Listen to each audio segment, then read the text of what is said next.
আমি elevator education থেকে Souvik sir কথা বলছি। যারাই ভিডিওটা দেখছো তাদেরকে আমি প্রথমেই ওয়েলকাম জানাচ্ছি। এবং আজকের যেটা ভিডিওর অত্যন্ত গুরুত্বপূর্ণ বিষয়, যে তোমরা যারা 2025-এ অলরেডি এমবিএতে অ্যাডমিশান নেবেই ভেবে ফেলেছো বা এমবিএতে অলরেডি অ্যাডমিশান নিয়ে ফেলেছো ওয়েস্ট বেঙ্গলে, তাদের জন্যই কিন্তু এই ভিডিওটা করা। দেখো, এমবিএ ফার্স্ট সেমিস্টারের সিলেবাসটা কিন্তু আগের বছর থেকেই মডিফাই হয়ে গেছে। এবং এই ফার্স্ট সেমিস্টারের সিলেবাসের ভেতর কিন্তু ইকোনমিক্সে দুটো পেপার ঢোকানো হয়েছে। একটা হচ্ছে মাইক্রো ইকোনমিক্স, একটা হচ্ছে ম্যাক্রো ইকোনমিক্স।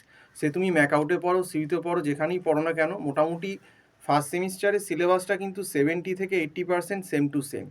কাজেই যারা কিন্তু, আমি বলছি যে যারা কিন্তু এবারে এমবিএতে 2025 সালে অ্যাডমিশান নেবে ভাবছো, সে যে ইউনিভার্সিটিতেই পড়ো না কেন, ম্যাকআউটে পড়ো, সিইউতে পড়ো, কল্যাণীতে পড়ো, বার্ধমানে পড়ো, যেখানেই পড়ো, হোয়াটসঅ্যাপে বিদ্যাসাগর ইউনিভার্সিটি যেখানেই হোক, সিলেবাস কিন্তু ফার্স্ট সেমিস্টারের খুব টাফ। এবং আমাদের তোমাদের ব্যাপারটা খুব সিরিয়াসলি ডিল করতে হবে। দেখুন, অলরেডি আজকে মার্চের শেষ হতে চললো, মার্চের আজকে 21 তারিখ হয়ে গেল। দেখবে তোমাদের এক্সামগুলো ডিসেম্বরের ফার্স্ট বা জানুয়ারির ফার্স্টেই হয়ে যাবে, সিইউ বা ম্যাকআউটের এক্সামগুলো।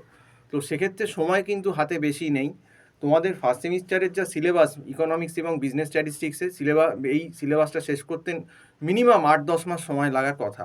কিন্তু তোমরা যদি সেই কলেজের ভরসায় বসে থাকো যে কলেজ আমার সেই আগস্ট সেপ্টেম্বরে কলেজ খুলবে, তারপর আমি তখন থেকে পড়া শুরু করবো এবং কলেজের ভরসায় বসে থাকবো, তারপর আমি জানুয়ারির ফার্স্ট উইকে গিয়ে এক্সাম দেবো, তাহলে কিন্তু ম্যাসাকার হবে ব্যাপারটা। মানে নয় খুব খারাপ হবে, নয় ফেল হবে। এটা একদম সত্যি কথা। এটা কোনো ভয় দেখানোর কোনো ব্যাপার না। কাজেই তার কারণ হচ্ছে ইকোনমিক্সের ভেতর মাইক্রো ইকোনমিক্স, ম্যাক্রো ইকোনমিক্স। আগে যে পেপারটা সেমিস্টার 1-এ থাকতো মাইক্রো, সেমিস্টার 2-তে থাকতো ম্যাক্রো, এখন দুটো পেপার পাঞ্চ করে একটা পেপার করেছে। তাহলে বুঝে দেখো, 200 নম্বরের পেপারের লোড 100 নম্বরের ভেতর। এবং এই এত বড় সিলেবাস, মাইক্রোর যা সিলেবাস, সেটা শেষ করতেই মোটামুটি 7-8 মাসের ওপর সময় লেগে যায়। তার সঙ্গে আবার বোধের ওপর বিস্ফোরার মতো ম্যাক্রো ইকোনমিক্স চাপিয়ে দিয়েছে। তার ভেতর কিন্তু ন্যাশনাল ইনকাম, সিম্পল কেনসিয়ান মডেল, আইএসএলএম, তারপর inflation, balance of payment, balance of trade, international finance, Indian economy, এত কিছু ঢুকিয়ে দেওয়া হয়েছে। কাজে এই এত সিলেবাস এত কম সময়, যদি তুমি কলেজ জবে থেকে খুলছে সেই আগস্ট সেপ্টেম্বর থেকে কাউন্ট করো, ওই তার মধ্যে আবার পুজো, কালী পুজো, ভাইফোঁটা, অনেক কিছু আছে, জগদ্ধাত্রী পূজা আছে, লক্ষ্মী পুজো আছে, এইসব করে এমনিই দেখবে 20-25 দিন সময়, 1 মাসের কাছে নষ্ট হয়ে যাবে। তো হাতে দেখবে সময় 3-3.5 মাস। 3-3.5 মাস এই সিলেবাসে 30%ও হয় না হিসেব মতো। কাজেই যারা এই সময়টা ফ্রি আছো, যারা কিন্তু অ্যাডমিশান নিয়েছো বা অ্যাডমিশান নেবেই একদম, এবং যারা ফ্রি আছো এই সময়টা, যাদের কোনো পরীক্ষা কিছু নেই, তাদের পক্ষে কিন্তু এটাই বুদ্ধিমানের কাজ যে এখন থেকেই কিন্তু এই এমবিএ সেমিস্টারটা পড়া। এবং আমাদের এখানে কিন্তু আমরা অনলাইনে গুগল মিট প্ল্যাটফর্মে কিন্তু অনলাইন ক্লাস ফার্স্ট সেমিস্টারের ইকোনমিক্স, স্ট্যাট এবং অ্যাকাউন্টসে দিচ্ছি। কাজেই যারা তোমরা এই ক্লাস করতে আগ্রহী, এই টিউশন নিতে আগ্রহী, এটা তো পার সাবজেক্ট আমরা একটা মান্থলি ফিজের বেসিসে করছি যাতে স্টুডেন্টদের সুবিধে হয়।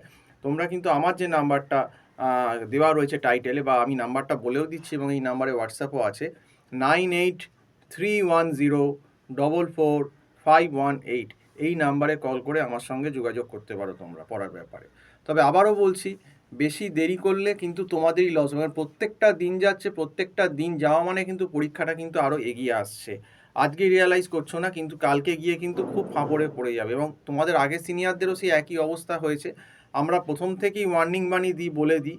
এবার যারা সেটাকে যেভাবে নেবে, কেউ এটাকে মনে করে যে স্যার ভয় দেখাচ্ছেন, কেউ ভাবে যে টিউশনে পয়সার জন্য বলছেন, কেউ আবার ভাবেন যে অন্য রকম ব্যাপার। তো এই মনিটাইজেশনের জন্য হয়তো আমরা বলছি, এরকম কোনো ব্যাপার নয়।